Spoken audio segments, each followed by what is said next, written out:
Today, I have our team on the show. Our team is with a company called Sembly.ai. Many of you may have seen Otter AI. It's an assistant that can participate in your meetings and take notes, create transcripts, and even do some summaries. Sembly's got a lot more than that, and I'm excited about it. It's not a new product to the market. This has been around for a few years, and it's exciting to see new tech like this that is emerging not from ChatGPT era, but prior to that and things that have been developed over time. So hope you enjoy the interview today with our team.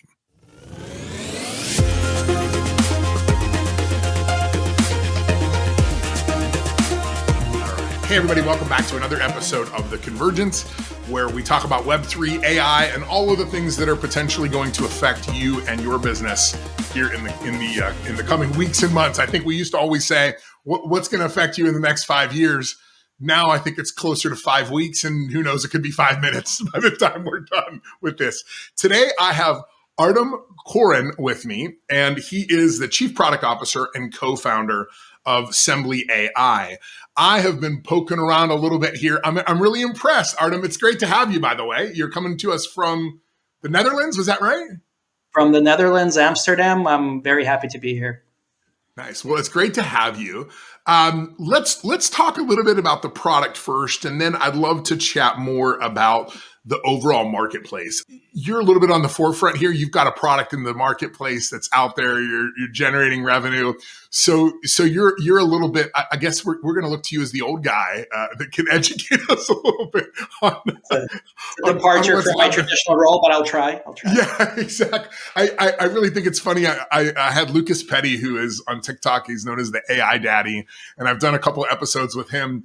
And I think Lucas is 30, and he's considered like the grandfather of AI. And I'm like, how do you grandfather 30 years old? But first and foremost, welcome. Tell me a little bit about your background first, and then let's talk a little bit about Sembly and what kind of work you do. Sure. So originally from New York, and my origin story is in technology and technology management. Back in the day when AI meant just a long series of if statements or kind of Lisp parentheses. And then I transitioned into management consulting, and I did that for about a decade or so, starting with UMT Consulting Group, and I later ended up at Ernst & Young. And so my background is in managing and running very large projects at Fortune 500 companies, transforming their operations through process technology and organization. And coming out of that environment, when my co-founder and I sat down to think about what are some of the frontier technology movements happening of the day, we realized that there's little to no disruption happening in the actual meeting space. And the meeting space was where all of the progress for all of these large transformation, large implementations was happening. And the idea at the time was fairly straightforward. The idea was if you can have AI listen in on working team conversations, how much value could you generate from that effect? And that was the origin of Sembly.ai. Nice. So in a lot of senses, and I know many people are familiar with things like Otter that can do some transcription services for you. And there's been, listen, I think transcription is not new. I mean, wasn't it Dragon text to speech? I think this is like 20 years ago. I mean, there's always been some of, AI transcription type services. And I think they've just gotten considerably better. I think even, I've used Otter for a long time, and I can have it running in the other browser right now, and it's transcribing in real time, and it's figuring out names, and it's figuring things out. I mean, they're focused on transcription. You're talking about modifying the meeting space. So tell me what the difference, I guess, is. I would say that you probably want to roll back a little bit further. And you mentioned Dragon Naturally Speaking, of course, and that was a big innovation at the time. But the kind of software that Dragon was and other software like it was a dictation-oriented software. So this was a word-by-word dictation of converting the word you said into a word on the screen. And that had a very particular application but it couldn't handle conversations really well. And this kind of software still doesn't handle conversations well. And somewhere over the last, let's say, decade, maybe a little less, you start to have the actual transcription software that understands full sentences or understands sequences of words and really starts to rely more and more on neural nets to help Yes. it understand what's being said. And it's actually pretty interesting. So Otter was one of the original ones, applications in the market that allowed you to create personal transcription, essentially caption any conversation you're in, which was really great. When we came on the market and when we started developing the product in 2019, and then a couple of years later ended up on the market, we have our own transcription engine. So we carry our own transcription. And what our engine is specialized in, first of all, it's the conversational aspect, but also the domain. So now it's not only the conversation, but also domain of the discussion that's important. The way I like to say it is, imagine you had a human transcribing a conversation. Well, Yeah. if you had just someone who has nothing to do with business executive type meetings or even IT delivery meetings, if you had the guy who was delivering pizza say, hey guy, come in, could you write this down for us as we're saying it? The delivery guy is, he'll do his best, but he's not going to produce a great result. And that's what that kind of universal domain transcription was starting to do. But now it's possible to have more specialized domain and now more accurate results in conversation. And it's really funny because sometimes, we were working with different partners and different customers. And sometimes when the customer tries to test our system, they would say like random words and then they wouldn't get a great result. And they come back, we tried, and and I'm like, well, let me see what you tried, and I see what they were saying, and they were saying things that no human would ever say in sequence. They would say like cat, red, purple, dog, and of course our system was like, what are you talking about? Like, I can't make any sense of this. What am I even hearing? So then I told say it like you have a meeting, and then see what happens, and then suddenly it springs to life because as you say contextually relevant things in domain, the system, okay, I got this. And now it goes and now it understands and now it gives you a beautiful result. I think that's really powerful because just yesterday we had an instance where we were talking with a group about helping one of our clients on my other business put up a SQL server and to do some stuff with that. And I looked at the transcription afterwards and I was like, what in the world was Otter thinking? I mean, it obviously did not understand the domain of the conversation. Domain is such an important thing. If I understand the domain of the conversation, I essentially change a little bit the language model that I need to rely upon to find the accurate depiction of how to transcribe that conversation. I love that. Tell me a little bit about other things that you're doing with the product that maybe help sort of separate you from what's already out in the marketplace. Sure. So first of all, Sembly.ai is a voice AI platform. And what we do is we attend meetings in all of your most common conference platforms. So Microsoft Teams, Google Meet, Zoom. We listen in. We participate very minimally as far as the agent announcing itself and then saying goodbye when it leaves. It's a very polite agent, but otherwise it doesn't talk to you during the meeting. Okay. And then that meeting is transcribed and analyzed in our cloud, and presented to you with the results. And some of the major value points of Sembly is, first of all, automatic meeting notes.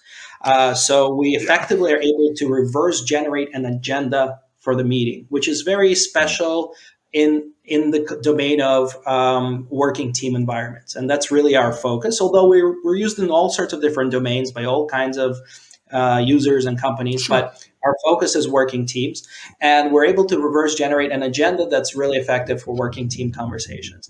Additionally, what we do is we provide meeting insights, things like actions, decisions, risks, issues, events, and things like to-dos even. And then we are able to push those items forward into downstream systems. So some of the things you can do with our platform are things like meeting recall, essentially, what was this conversation I had a week ago? What was the things that, my team said, or what was the things that my client said? I can look that up or search it across my meetings. So you always have the recall to another meeting. that you've done in the past. Another really interesting feature that we have is proxy attendance. So we are a very special system because we have an actual agent that attends your calls. It's not browser based. It's not an app. It's completely turnkey. There's nothing to download, nothing to install, nothing to provision, zero. You register online with your email.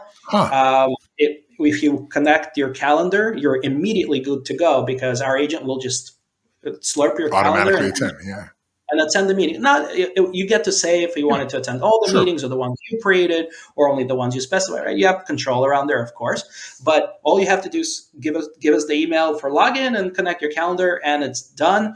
And you don't have to be in the meeting. That's the crazy thing. You have a conflict with another meeting. You have an appointment. You're in a time zone that you can't attend. You send Sembly to attend for you. Sembly comes back with the meeting notes, with the insights, with the full transcript, either on your web browser, in mobile apps, Android, iOS.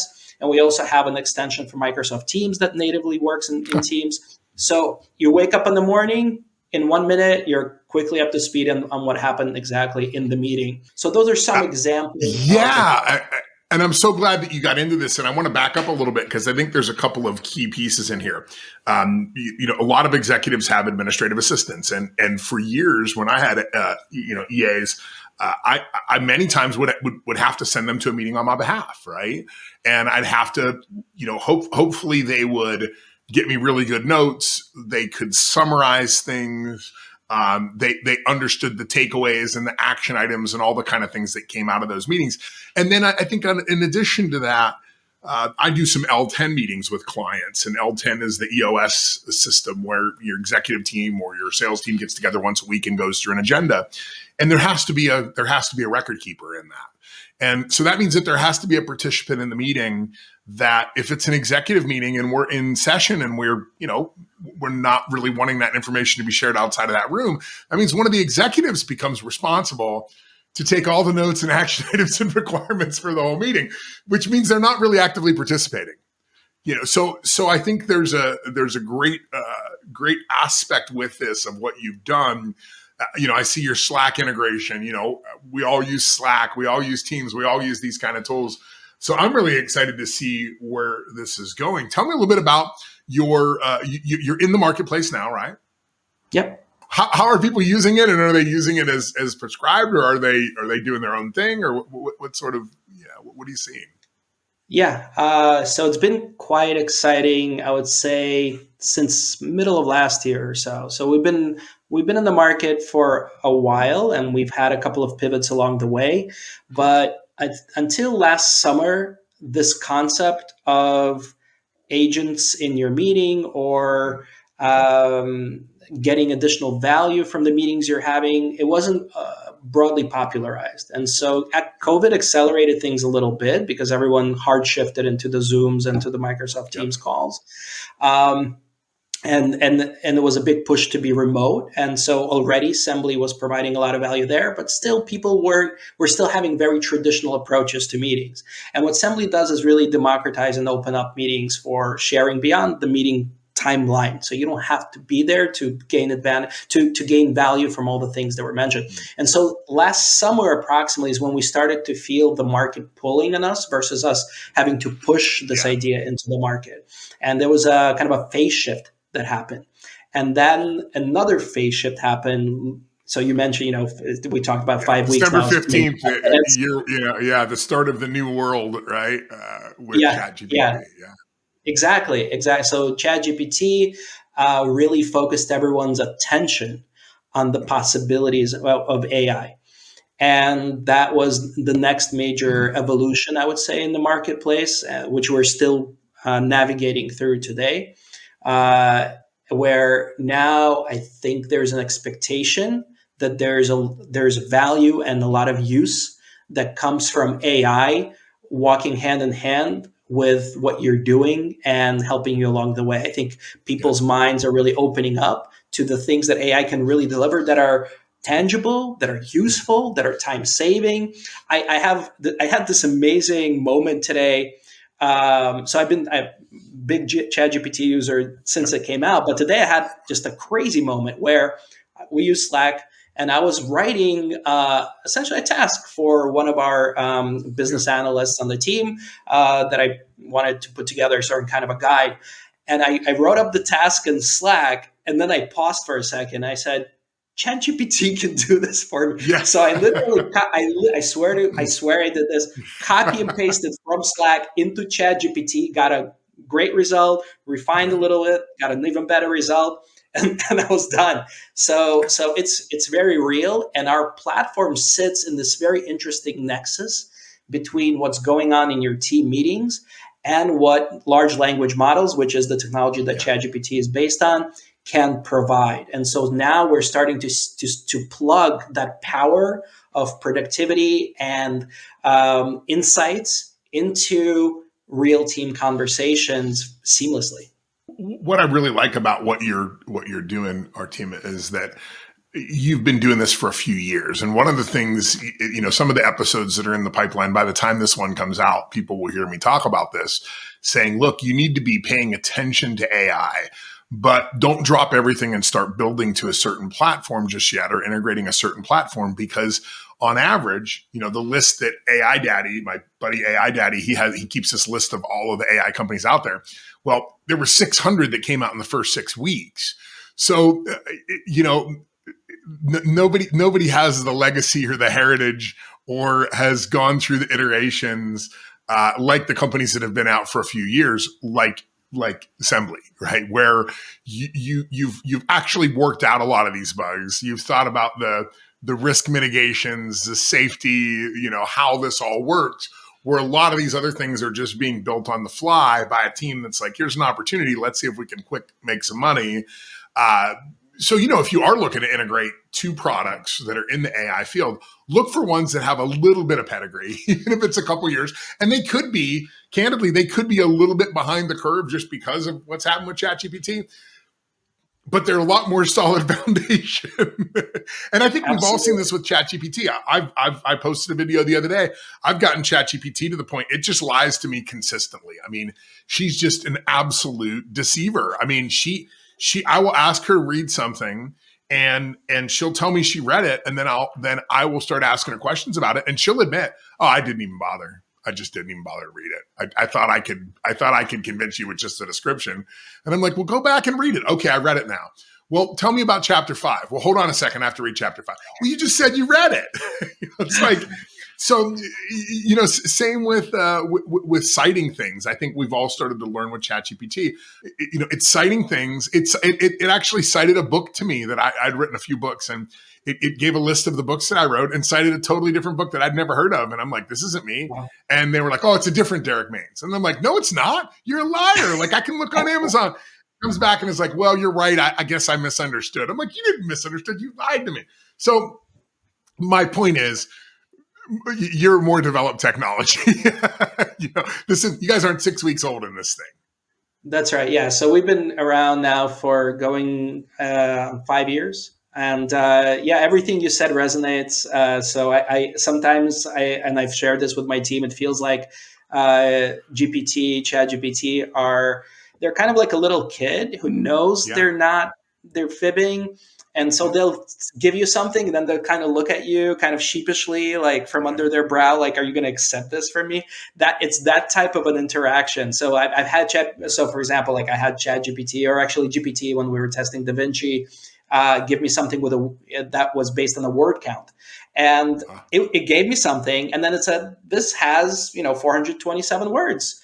And then I copy pasted into Word for a word count, and it had nowhere near, or there's no association. So it just, it said, okay, you want a word count? Here's a thing that says word count. Here's a number, and I hope you buy it. But it was completely off. It wasn't even close. Yeah. Well, and I think, it goes to show that these things are getting better and improving. And let's talk a little bit about that. We've talked a little bit about what Sembly does. And, you've been through this, right? You're the grandfather in the equation now. I know that that's hard to say, right? But it's like you got a little bit of gray hair in doing this for a few years.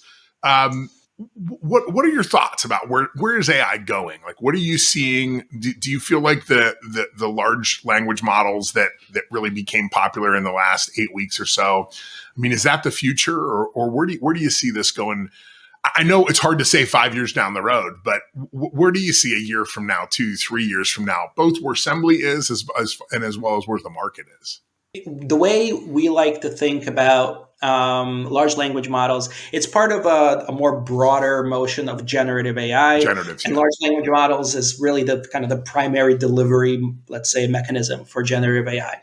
And then you have like ChatGPT, which is probably today the most popular large language model. But as we go into this year, you can expect 4, 5, 6 really capable large language models to be broadly available. So Meta just announced a new model from their team, actually a collection of models currently only available for the education space and academic space, but I think they'll come around to the commercial space as well. You have Bard from Google, and then I think there's going to be a few more surprise models down the line, maybe some more specialized, maybe some more intelligent, maybe some faster. So the large language model space is developing very quickly, but generative AI is the name of the game. And the way we think about generative AI is it's essentially a new kind of material. And so if you're used to building, let's say, if you're building airplanes and you've been building with aluminum and like certain kind of plastics, well, generative AI is a carbon fiber. And ultimately, no one manufacturer of airplanes will be able to strategically survive based on the old materials alone. You'll have to have some carbon fiber in you to deliver new cost performance criteria, to enable new kinds of kind of delivery paradigms, let's say, in your airplanes. This is the same thing. So generative AI, large language models, and maybe other kinds of models for generative AI are going to be present effectively universally. It doesn't remove the need for other kinds of technologies or other kinds of machine learning, more traditional data science, data set learning oriented neural nets.